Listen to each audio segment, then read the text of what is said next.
What's up, guys? Jordan. I'm Dale. MMA World ATD Predictions. I know it's been a while since we were in a car doing this, but tonight we gotta do it a little bit later. We gotta do it at night because tomorrow we're gonna be driving all the way to Denton. Just go hang out with our buddy Devin. Go watch the fight out there. And by the time we get there, probably end up talking more than we will end up cutting a video. So we're gonna be doing this tonight, guys. Absolutely. All right. So we're gonna start off the 140 card with the Korean Zombie Kong Jun Sun versus Mark the Machine Hominick. Dill, what do you have your take on this fight? My take, very simply, Korean Zombie versus Canadian Zombie. If you didn't see Mark Hominick's fight with Jose Aldo, you gotta see it. The guy can take some fucking shots. Don't forget the baseball. Oh yeah, huge fucking baseball. But as good a striker as Hominick is, Chan Sung Jung is a tough motherfucker with a very well-rounded game, a good submission game, but he usually prefers to stand up. So I would expect fireworks all throughout. Oh, dude, that's definitely probably something we could see. But yet again, even with his takedown, the fireworks that you say, right, Devin? Right, Devin? Well, I'd agree with that, but you know what I would say? Yeah. I'd say watch out for the submission game. The submission game of Mark Hominick, yes, absolutely. No, I'm talking about the Korean Zombie. Oh. Well, Korean Zombie, you gotta watch out for him before you watch out for Hominick trying to pull something. That's shit too. The way I see this going down, either unanimous decision.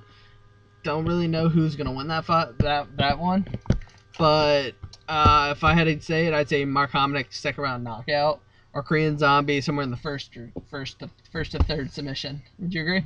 I would probably agree with that. I think it all depends on, how is Mark Hominick gonna react. I mean, this is the first time he's fought since Sean Tompkins has died. Ooh, yeah, that's true. Yeah, so I mean, I would expect a very highly motivated Mark Hominick, but I'm gonna say Mark Hominick split decision.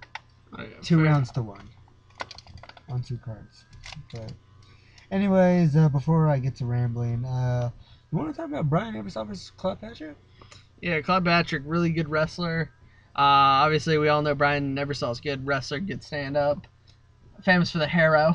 Yeah, the Harrow. I don't know really much to say about Claude Patrick except for he's beaten guys like James Wilkinson, which really is not a big accomplishment. Well, but other than that, I'd say realistically this match is probably gonna be a ground war. Would you agree with that? I might agree with that. I think Claude Patrick, honestly, I think he's really more a striker than, he's more a technical striker than he is a ground guy. You know what I would say? That would be a dumb mistake to make against Brian Ebersol. You're trying to strike with Brian Ebersol. We all saw what he did to Mr. Speedo. Oh, God. From the stand-up. He knocked him to the ground and fucking pounded him out, and that's what she said. Dude. You know I had to say it. Dude, you lost me when you mentioned the fucking Speedos. All right, well, I see Brian Ebersol winning in the third. Claude Patrick, if he does, it'd be a very close decision. I'd say if Claude Patrick wins, it'll probably be actually more unanimous, just because it's on Claude Patrick's home turf. Nah, fair enough. But I will say I got Claude Patrick actually losing this one to Brian Ebersol. I think Brian Ebersol is actually the better wrestler. Oh, I agree. But I think third round submission, Brian Ebersol. All right, well, what I got next in the match that I'm looking very forward to seeing finally, Tito Ortiz versus Little Nog Hojiro Nogueira. Yes. Dell. Yes. Your take. Legend versus legend. That's probably the most level take anyone can make on this, because Ortiz has been around not so much since UFC 1, more like, UFC 12 or 20 or something like that. I really forget, but he's been around for a long time. He's probably the most dominant light heavyweight champion in the history of the UFC. 5 title defenses untouched before Randy Couture whooped his ass. I agree with that. And but you know what I could say about this fight that makes it unique beyond anything else? Both guys are evenly stand up and evenly on the ground. You think about it, their jiu-jitsu game is both the same. Now, if we were talking Big Nog versus Tito Ortiz, I'd say jiu-jitsu game would be a little bit better. But yet again, they're both stand-up type guys, both ground and pound style guys. If you think about it, you got a little Nug who's known to be a stand-up boxer, but when he gets to the ground, he loves to pound you out before he likes to do any type of submission game, and that's what she said. Then you get Tito Ortiz, who'd rather keep it as a kickboxing game, but yet again can bring it down to the ground game, as we saw against Brian Bader, can counter off with a submission, but yet again has a devilish wrestling game. Reason why I'm saying this, somehow I see this match going unanimous decision, or a split decision victory in the third round. I don't know who would win, but if I had to pick somebody, I think Tito just has a little bit more experience. You know, I never really saw Tito as much as really a kickboxer. I mean, to be quite honest with you. There was a reason why they call him the Huntington Bad Boy. Oh, yeah, because he was kind of a dick in and out of the cage. Fair enough. But I somehow, man, as much as I want Nogueira to win this too, as much as I want Tito to win this, I see Tito just winning a little bit more. Just because I think Tito really wants it a little bit more. I definitely think Tito wants it a little bit more. I did hear some talks that Tito was talking about. Not only does he want to retire in 2012, but he's got 2 fights left on his UFC contract, and he wants his last fight in the UFC, win, lose, or draw, to be against Forrest Griffin in the trilogy. Oh, hell yeah! However, Nogueira's riding a 2-fight losing streak. He got schooled by Bader, schooled by Phil Davis, and what was actually not Phil Davis's best fight, but it was a tough fight for Phil Davis. Basic point, I think, Tito does want this. I know he wants this, but I think Nogueira wants this just a little bit more because, I think it's going to be difficult for him to get a fight outside of the UFC if this fight ends up, with a Nogueira loss and a cut for Nogueira. Yeah. So. But, that's how we see this fight. Well. Next one, Dale. Franger versus Antonio Rodrigo Minotauro Nogueira. 2. 2. You want to walk him through what happened at UFC 92? UFC 92 makes about second round. Nogueira tries to go in for a shot. Frank Mir hits him with a wicked right and knocks him the fuck out. Very simple said and done. Very fun knockout. As much as you hate it, it was a fucking nice knockout. It was a nice knockout. Because I don't think anybody expected Frank Mir to do that. However, do you want to talk about after the fight, with the talks of, Nogueira came in a little sick. He came in with a little staph infection or whatever. Yeah, I forgot all about that. Well, I'll let you lead on that one. Well, I believe, I didn't really pay attention to most of the outside stuff, but I did hear before UFC 110 when Nogueira was supposed to fight Cain Velasquez.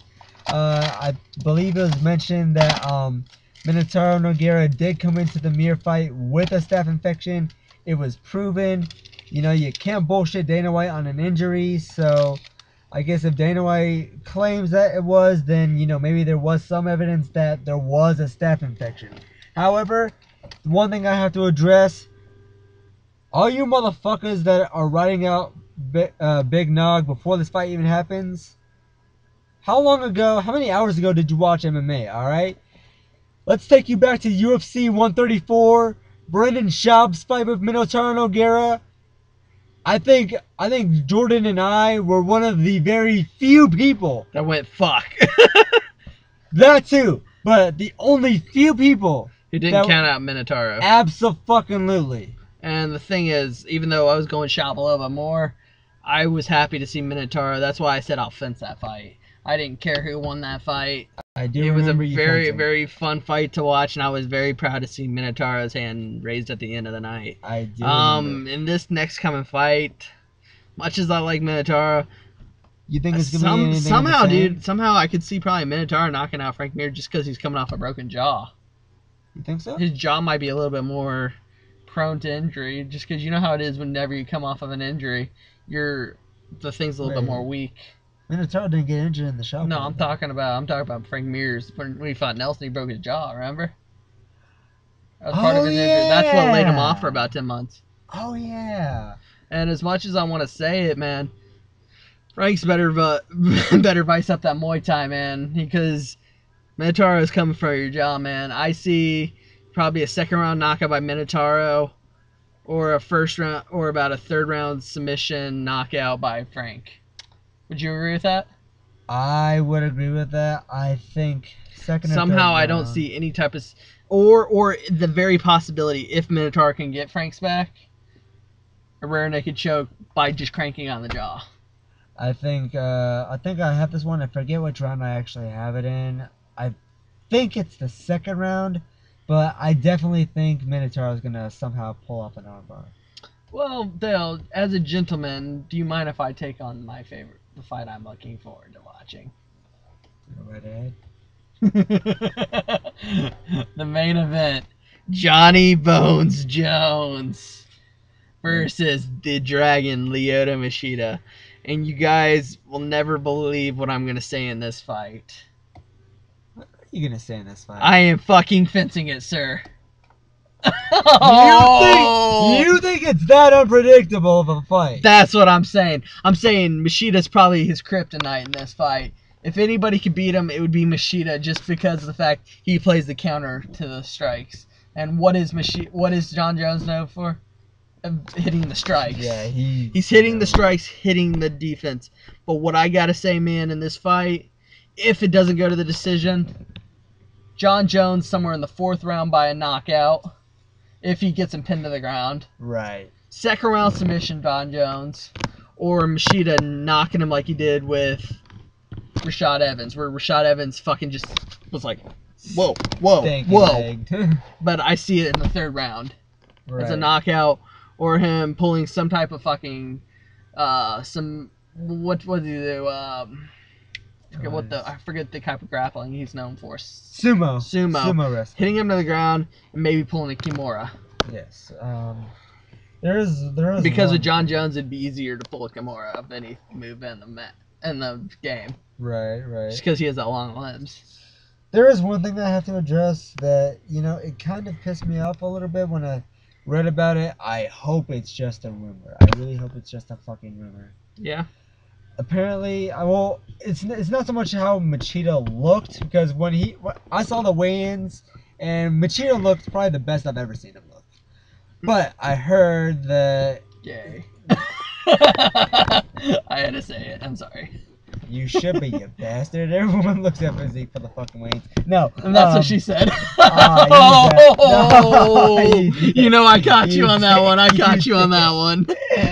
But what I was going to actually say was apparently there were rumors flying around that Lyoto Machida might actually be coming to this fight sick. Fuck. Yeah, like they think it's either going to be cold or flu and pneumonia or something. I don't know. I hope it's just a fucking rumor. Because I really do not want anything to be taken away from John Jones if he wins this fight. However, I will say out loud that... getting to my pick before I ramble on too much. I gotta see if I have to pick a winner.